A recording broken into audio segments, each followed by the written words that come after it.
మన దగ్గర చాలా విషయాలు ఉన్నాయి. స్మార్ట్ ఫోన్ ఉంది, సోషల్ మీడియా ఉంది, డబ్బులు ఎర్న్ చేయడానికి చాలా రకాల వేస్ ఉన్నాయి. అయినా సరే అందరిని ఒకటే క్వశ్చన్ వెంటాడుతుంది: ఎందుకు ఈ మోడర్న్ లైఫ్ వల్ల మనం చాలా ఒంటిగా ఫీల్ అవుతున్నాం?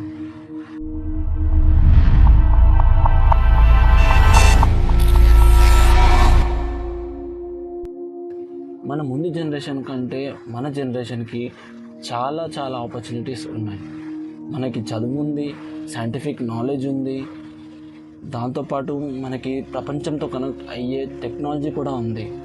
కానీ అదే సమయంలో యాంగ్జైటీ ఇష్యూస్ పెరుగుతున్నాయి, లోన్లీనెస్ పెరుగుతుంది, అన్సాటిస్ఫాక్షన్ లెవెల్స్ చాలా పెరుగుతున్నాయి. ఇది ఎందుకు జరుగుతుంది?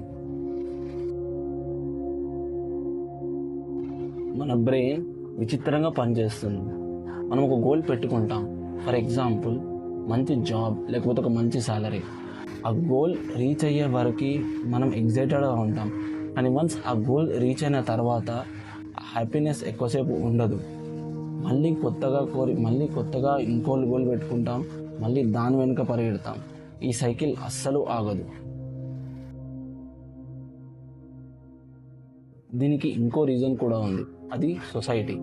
మనకు చిన్నప్పటి నుంచి ఒక స్టోరీ చెప్తారు, లైఫ్లో సక్సెస్ అంటే డబ్బు అని, బిజీగా ఉండడం అనేది ఒక గొప్ప విషయం అని, వేరే వాళ్ళతో కంపేర్ చేసుకోవడం ఒక మోటివేషన్ లాగా అని.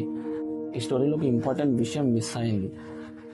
మన లైఫ్ బయట వాటితోటి నిండిపోయింది, కానీ మన సెల్ఫ్ మీనింగ్ అనేది చాలా తగ్గిపోయింది. భగవద్గీతలో ఒక ఇంట్రెస్టింగ్ థాట్ ఉంటుంది. అదేంటంటే, మనిషి తన కర్మను చేయాలి, కానీ ఫలంపై అతిగా ఆధారపడకూడదు. మనిషి తను ఏదైతే చేయాలనుకుంటో దాని మీద ఫోకస్ చేయాలి, కానీ దానితో వచ్చే రిజల్ట్స్ మీద చాలా ఫోకస్ చేయడం వల్ల మనిషి చాలా డిస్టర్బ్ అవుతాడు అని అర్థం. మన ప్రాబ్లం ఇదే. మనం హ్యాపీనెస్ కోసం పని చేయడం లేదు.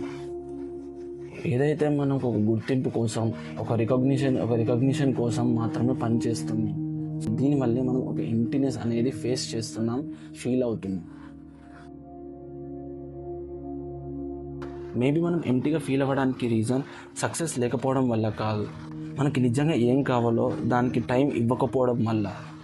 మనం మన లైఫ్ని వేరే వాళ్ళతో కంపేర్ చేసుకోవడం వల్ల, అండ్ మన హార్ట్కి ఏం కావాలో మనకి ఏం కావాలో మనల్ని మనం క్వశ్చన్ చేసుకోకపోవడం వల్ల. ఇది మన ప్రాబ్లం కాదు.